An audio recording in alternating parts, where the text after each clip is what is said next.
దేవునికి నన్ను కూడా చాలా దగ్గర చేసిందనే చెప్పాలి. ఈ పాటికే మనం అందరం ప్రభువా నువ్వు ఏమైనా చేయగలవు కాబట్టి నా కథను కూడా మార్చవా అని అడుగుంటాం కదా. ఒక చిన్న విషయాన్ని మీకు గుర్తు చేయడానికి వచ్చాను.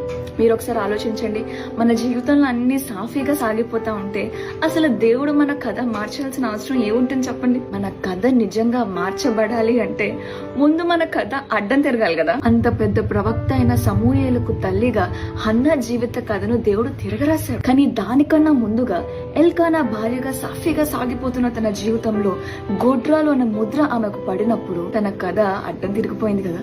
కానీ నేనంటాను, ఆమె కథ ఊరికినే అడ్డం తిరిగిపోలేదు, కానీ ఆమెను నిందించి విసిగించి అవమానిస్తున్న లోకం కళ్ళ ముందర ఆమె కథ తిరగ రాయడానికి యెహోవాయే ఆమె కథను అడ్డం తిప్పాడంట. 1 సమూయేలు గ్రంథం 1వ అధ్యాయం 5వ వచనంలో ఉంటది, యెహోవాయే ఆమెకు సంతతి లేకుండా చేసెను అని. అదే అధ్యాయం 7వ వచనంలో ఉంటది కదా, యాజ్ ఆఫెన్